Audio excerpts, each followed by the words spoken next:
All right, let's talk about something so many of us have struggled with: weight loss. But forget the quick fixes, the fad diets that never seem to work. Today, we're going to build a real scientific toolkit for losing weight and actually keeping it off. Ready? Let's dive in. I mean, why is it so incredibly hard? It feels like this constant uphill battle, right? You get super motivated, you start a new plan, and then boom, a few weeks, maybe a few months later, you're right back where you started. It's so frustrating. And, it's usually because we're laser focused on just one tiny piece of this huge puzzle. So here's what we're going to do. I want you to imagine your body has this personal weight loss control panel. It's not some big, simple on-off switch. Nope. It's way cooler than that. It's got all these different dials and levers you can actually adjust. And today, we're going to figure out exactly what those controls are and how to use real science to fine-tune them for results that actually stick around. Okay, so every control panel has to have a main power switch, right? The one big red button. Well, for weight loss, this is it. This is the absolute non-negotiable foundation for everything else. Seriously, if you don't get this part right, none of the other cool dials we talk about are even going to work. And the science here is actually super simple. It's the calorie deficit. All that means is you're consuming fewer calories than your body's burning. When you do that, your body has to find that energy somewhere else. And guess what? It starts tapping into your stored fat. It's just basic physics, really. It doesn't matter what fancy diet you're on, keto, paleo, you name it. If it works, it's because, one way or another, it got you into a calorie deficit. Period. Okay, so to make this a little less abstract, let's look at some actual numbers. This chart gives you a rough idea of daily calorie needs for women. So, just as an example, look at a 40-year-old woman who's moderately active. She needs about 2,000 calories a day just to maintain her current weight. So for her to create that deficit, well, she's got to either eat a bit less than 2,000, move a bit more, or do a mix of both. It's a great starting point to figure out how to flip that main power switch on your control panel. All right, main power is on. Now for the fun part. We get to start playing with the other dials. And we're going to start with two, honestly, fascinating ways to boost your metabolism. And the best part, they don't require you to live at the gym. Think of these as your body's hidden secret engines for burning calories. So when we think burning calories, our minds usually jump straight to exercise, right? That 30-minute run, that hour-long gym session. And look, that's great, it's important, but that's just 1 hour out of your whole day. What about the other 16 or so hours you're awake? That's where this amazing thing called NEAT comes in. It stands for non-exercise activity thermogenesis. And it's basically the slow, steady calorie burn that's happening all day long. So what is NEAT exactly? It's literally everything you do that isn't sleeping, eating, or dedicated exercise. I'm talking about pacing around when you're on the phone, tapping your foot, washing the dishes, walking over to talk to a coworker instead of sending that email. All these little things that seem like nothing, trust me, they add up. Over a day, a week, a month, they become a huge part of your total calorie burn. And you want to see just how big an impact it can have? Check out this number, 18,000. That is the number of extra calories a 145-pound person can burn in a single year just by standing out work instead of sitting down.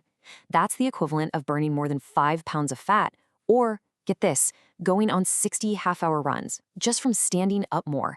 It's the perfect proof that these tiny, consistent changes really, really compound. And the beautiful thing about NEAT is that it's so easy to do. You don't have to schedule it in your calendar. You just have to make slightly different choices. Pace around on your next phone call, automatically take the stairs instead of the elevator, wash your car yourself instead of going through the drive-thru. Every single one of these little decisions basically turns your entire day into a low-key workout. Okay, now for that second hidden engine, and this one is seriously cool. It's called brown adipose tissue, or BAT. You can just think of it as brown fat. Now, this isn't the normal white fat that just stores energy. Oh no. Brown fat is like a metabolic furnace inside your body. Its main job is to burn calories to create heat and keep you warm. It's just loaded with these tiny power plants called mitochondria, which is what makes it so good at burning energy. So the big question is, how do we fire up this internal furnace? Well, the number one way is getting a little cold. I know, but think things like a quick cold shower or just turning the thermostat down a couple of degrees. The sweet spot seems to be around 57 to 62 degrees Fahrenheit.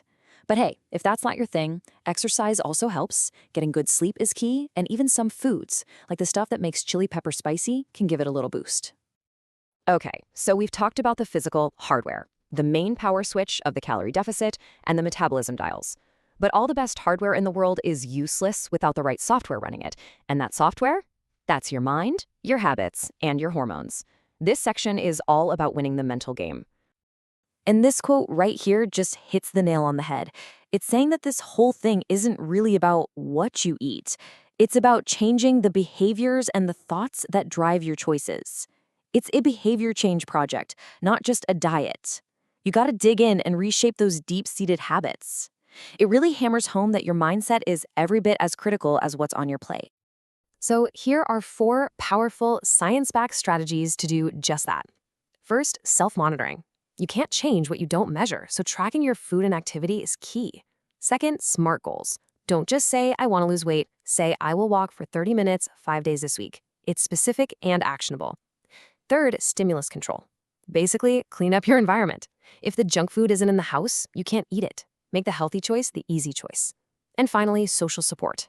Get a friend, join a group. It's just so much easier when you're not doing it alone. But here's a tough question. What if you're doing everything right?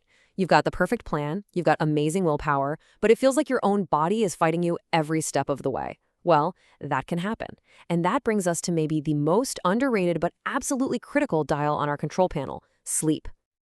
Here's what happens. When you don't get enough sleep, your hormones go completely haywire. Ghrelin, that's your I'm hungry hormone, its levels shoot up. And at the exact same time, leptin, your I'm full hormone, its levels drop. So you're left feeling hungrier than usual and less satisfied after you eat. It's a brutal combination.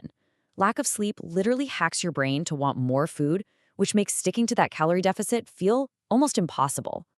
And if you need proof, just look at this. This is wild. A study took 2 groups, put them on the exact same diet.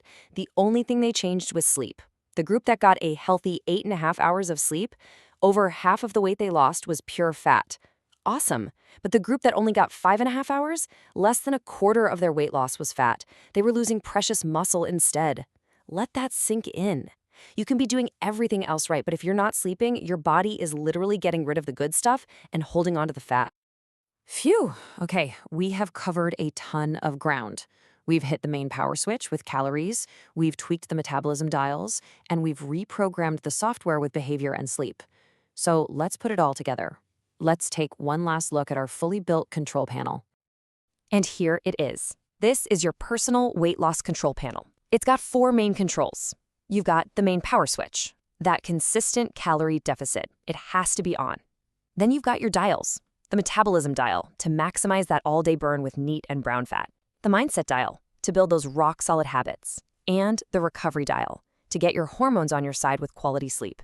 The secret isn't being perfect at one thing.